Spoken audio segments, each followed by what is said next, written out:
안녕하세요. 김성길 목사와 함께하는 예수님 이야기 제4단원의 119회가 되겠습니다. 살인하지 말라 세 번째 내용입니다. 이 시간에는 타인에 대한 살인에 대해서 우리가 살펴보려고 합니다. 자, 본문 말씀 마태복음 5장 21절로 26절까지 다시 한번 읽겠습니다. 옛사람에게 말한 바 살인하지 말라. 누구든지 살인하면 심판을 받게 되리라 했다는 것을 너희가 들었으나 나는 너희에게 이르노니 형제에게 노하는 자마다 심판을 받게 되고 형제를 대하여 나가라 하는 자는 공회에 잡혀가게 되고 미련한 놈이라 하는 자는 지옥불에 들어가게 되리라. 그러므로 예물을 제단에 드리려다가 거기서 내 형제에게 원망 들을 만한 일이 있는 것이 생각나거든 예물을 제단 앞에 두고 먼저 가서 형제와 화목하고 그 후에 와서 예물을 드리라. 너를 고발하는 자와 함께 길에 있을 때 급히 사와라. 그 고발하는 자가 너를 재판관에게 내어주고 재판관이 옥리에게 내어주어 옥에 가둘까 염려하라. 진실로 내게 이르노니 네가 한 푼이라도 남김없이 다 갚기 전에는 결코 거기서 나오지 못하리라. 아멘. 사람은 관계 속에서 살게 만들어졌습니다. 창세기 1장 27절부터 31절까지를 보면 네 가지 관계가 나오죠. 먼저 창세기 1장 27절에 보면은 하나님과 나의 관계가 나오고 그 다음에 나 자신과 나의 관계가 나와요. 그리고 28절에 가면 생육하고 번성하라. 가족과 이웃과 사람과의 관계가 나오고 그 다음에 하늘을 다스리고 바다의 물고기와 또 공중의 새와 땅에 기는 모든 것들을 다스리라고 하십니다. 그래서 이제 업무와 환경과의 관계가 있어요. 그래서 이 네 가지 관계를 잘 갖는 사람, 관계 성공이 인생의 성공인 거죠. 근데 이 관계 속에서 살게 하실 때 인간이 처음부터 막 약육강식이 아니라 사랑의 질서 속에서 살도록 만들어주셨죠. 사랑은 배려하고 존중하고 그래서 나가 아닌 다른 사람을 중심으로 그러면서 살아가다 보니까 행복한 삶이 되는 거죠. 그런데 인간이 범죄하고 난 다음부터 막 미워하고 증오하고 분노하고 사람을 죽이는 행위들이 나오고 이러다 보니까 역사가 막 불행해지기 시작한 거예요. 가정이 불행해지고 또 삶의 현장이 막 불행해지고 잡혀가고 감옥에 들어가고 또 죽임을 당해야 되고 막 이런 고통스러운 일. 그래서 산상수훈에서 주님은 지금 행복의 비결들을 가르치고 있습니다. 행복의 비결은 창세기 1장 27절 28절 창조의 원리로 창조의 질서로 다시 돌아가는 것이죠. 그래서 살인이 얼마나 위험한 것이라는 걸 말씀해 주시고 그 대신에 화목과 화평과 이런 걸 이룰 수 있도록 말씀을 해 주시고 있습니다. 자, 그 중에서 살인에 대한 부분, 자, 자기 자신에 대한 살인, 뭐가 나를 죽이게 되는지, 다른 사람들이 나를 미워하고 죽음에 죽이는 이것만 생각하지 말고 내가 나를 죽음에 이르게 하는 자기의 자신에 대한 살인, 지난 시간에 살펴봤고요. 이 시간에는 내가 어떻게 행동할 때 다른 사람이 고통을 받고 병들고 죽음에 이르게 되는지 이런 것들을 정리를 해보려고 합니다. 먼저 첫째는 언어폭력이 있습니다. 언어폭력. 예수님께서도 라가라 하는 자, 또 미련한 놈이라 하는 자 이렇게 언어폭력, 분노 이런 것들이죠. 그래서 이런 게 대수롭지 않게 쏟아내는 말이지만 나중에 알고 보면 자식의 마음에 또 부모의 마음에 또 부부의 마음에 다른 사람들의 마음에 못을 받고 병들게 하고 하는 거 결국 죽음에 이르게 되는 이런 것들을 만들게 됩니다. 에베소 4장 26절에는 분을 내도 죄를 짓지 말며 해가 지도록 분을 품지 말라. 잠언 12장 18절에 칼로 찌름같이 함부로 말하는 자가 있거니와 지혜로운 자의 혀는 양약과 같다.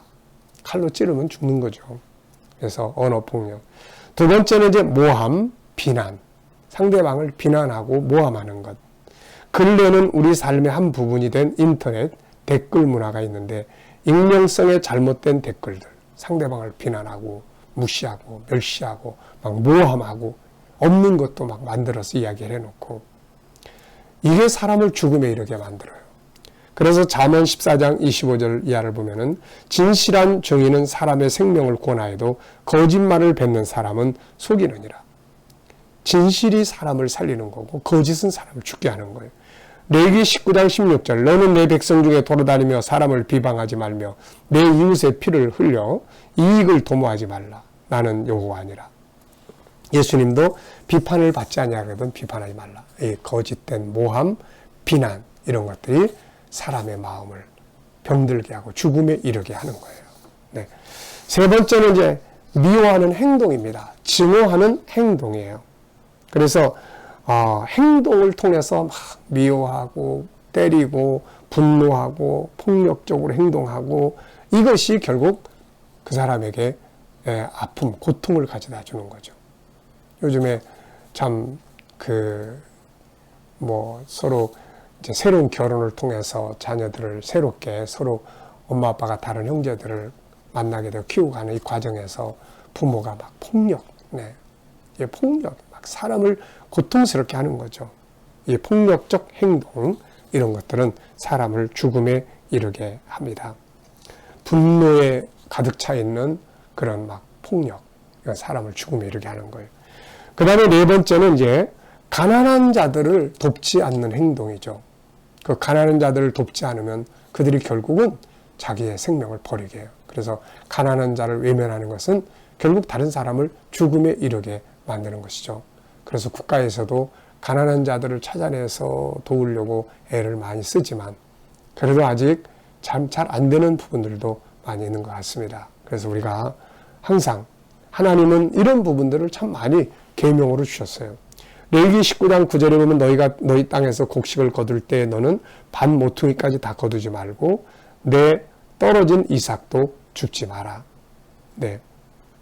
또 내 포도원의 열매를 다 따지 말며 내 포도원이 떨어진 열매도 줍지 않고 가난한 사람과 또 거류민을 위해서 버려두라. 나는 너희 하나님 여호와니라. 또 이런 거 있죠. 고리대금 같은 거. 네. 요즘에 엄청난 사채 이런 거. 하나님 이런 거 금했어요. 이런 거. 이건 너무 고통스러운 거기 때문에.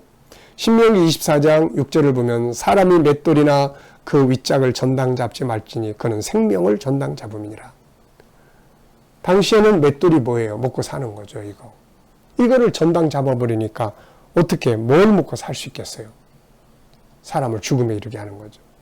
또 10절, 26장 10절에 보면 내 이웃에게 무엇을 구워줄 때 너는 그의 집에 들어가서 전당물을 취하지 말고 너는 밖에 서 있고 내게 꾸는 자가 전당물을 밖으로 가지고 나와 내게 줄 것이며 그가 가난한 자이면 너는 그의 전당물을 가지고 자지 말고 해질 때 전당물을 돌려줘라. 네.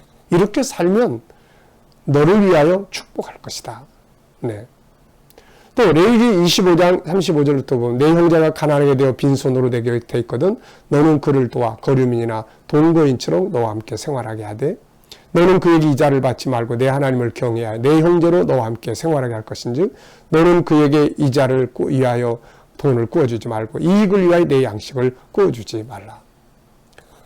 물론 요즘에는 우리가 은행 이율이나 이런 것들을 참고해서 서로 돕는 입장에서 돈을 빌려주고 또 빌린 사람은 신용 있게 잘 해야 되고 그렇죠. 근데 막 저도 청년 때 하던 일들 실패하면서 막 사채, 달러돈이라고 그랬죠. 주로 그때는 달러돈, 뭐 일수돈 이런 것들을 써보면서 나중에는 감당할 수가 없어요. 그게 뭐 이자만 주다가 나중에 뭐 원금은 점점 커져 버리니까요. 이게 그래서 참 나중에 가정을 해체해야 될 그때 결혼하기 전이었지만 우리 아버지, 어머니, 가족들이 해체돼야 될 그런 위기까지 겪었던 그런 경험이 있어요. 참 정말 그 고통스러운 거거든요. 그래서 우리가 이런 거 해서는 안 된다. 그래서 다른 사람을 고통스럽게 죽음에 이르게 만드는 거예요. 그 다음에 다섯 번째는 이제 억압하지 말 것, 그리고 품값을 지연하지 말라. 일꾼에게 주어야 할 품값을 체불하는 것은 그들을 죽이는 것과 같은 거예요. 레위기 19장 13절에 보면 너는 내 이웃을 억압하지 말며 착취하지 말며 품꾼의 싹을 아침까지 밤새도록 내게 두지 말라. 야고보서 5장 1절 이하는 들으라 보한자들아 너희에게 임할 고생으로 말미암아 울고 통곡하라. 너희 재물은 썩었고 너희 옷은 좀 먹었으며 너희 금과 은과 은은 녹이 슬었으니 이 녹이 너희에게 증거가 되며 불같이 너희 살을 먹으리라. 너희가 말세에 재물을 쌓았도다. 보라 너희 밭에서 추수한 품꾼에게 주지 아니한 삭시 소리 지르며 그 추수한 자의 우는 소리가 만군의 주의 귀에 들렸느니라. 네. 신명기 24장 15절에 보면 풍싹을 당일에 주고 해진 후까지 미루지 마라.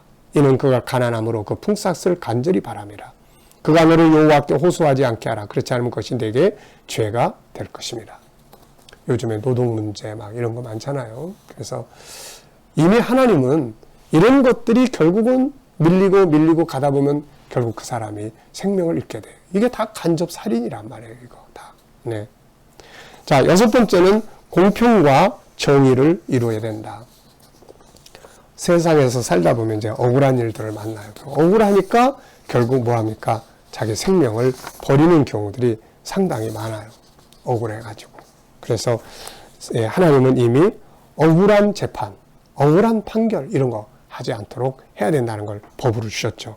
출애굽기 23장 6절에는 너는 가난한 자의 송사라고 정의를 굳게 하지 말며 거짓 일을 멀리하여 무지한 자와 의로운 자를 죽이지 말라. 나는 악인을 의롭다 하지 아니하겠노라. 그래서 재판할 때 공의로 하지 말고 올바르게 재판을 하라 하는 이런 말씀들이에요. 그래서 이런 말씀들이 신명기 출애굽기 법 속에 많습니다.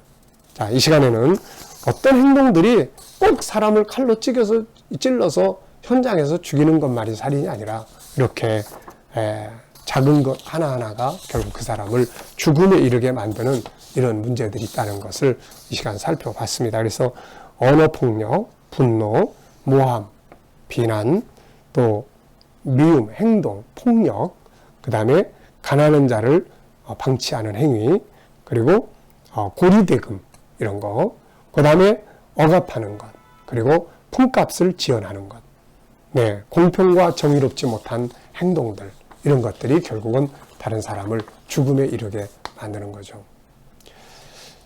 참 하나님의 말씀이 얼마나 세밀하게 우리 인간의 행복을 지키시려고 애를 쓰셨는지를 볼 수가 있죠.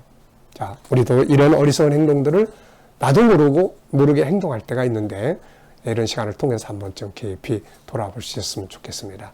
이 시간 말씀 여기서 마치겠습니다. 감사합니다.